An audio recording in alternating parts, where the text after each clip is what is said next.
tapped in these spots earlier, tapped or pushed out with the pick. This area here came out quite a bit, and as you can see here, it's freckled with the hammering of the Vinny pick.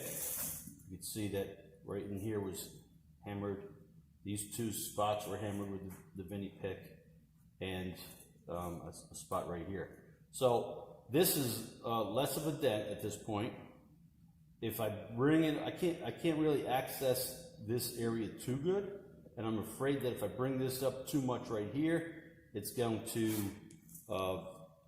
make an oil can. And the reason for that is the metal is stretched at this point, and I would have to shrink it, which would basically be putting it back to about where it is right now.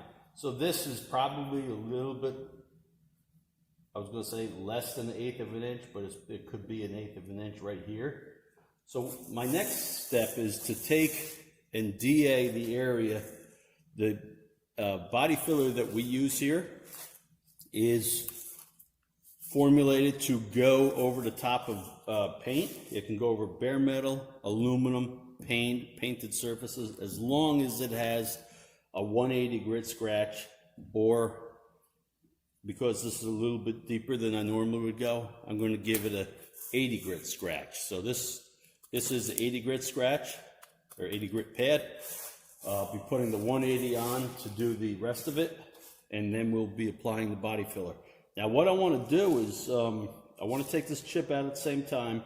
I'm going to hit this spot with the 180. I have to rebuild this line back with the Bondo. I do have a couple of dingers out here that we will address with icing more than likely. So I'm going to get to it. But this is the Norton sanding station.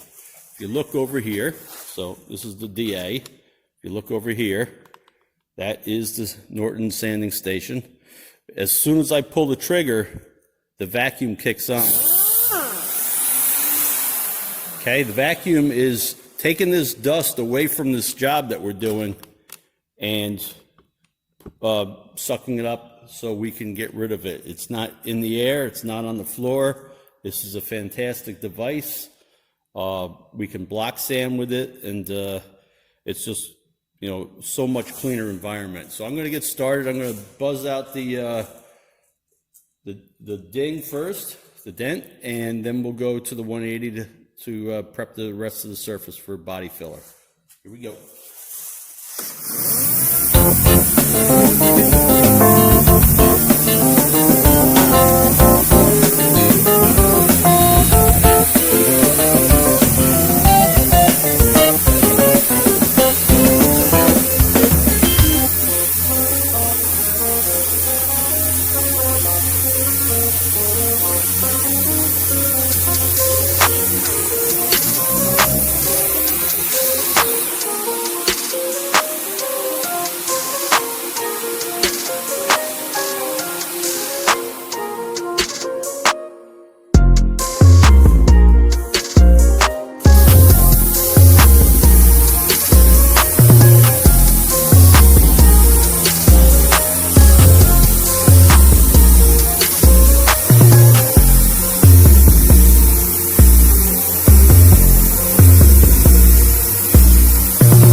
done before inside this one little dent.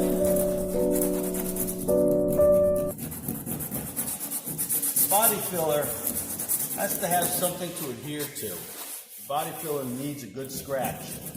So I'd rather give it a little bit more aggressive scratch. Normally what I used to do is I used to take a grinder to that and we would grind that right down where that dent is. So this way, with this body filler, I don't have to go as aggressive. That is still fairly aggressive, but again, this is a hood.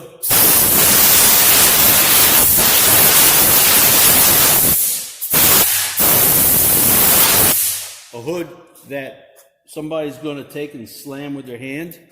So I want to make sure that our body filler, even though we use a premium, it's going to stay where we put it.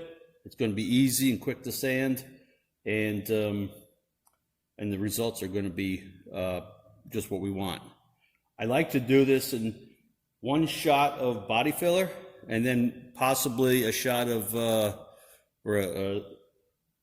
icing going over the body filler. Okay, so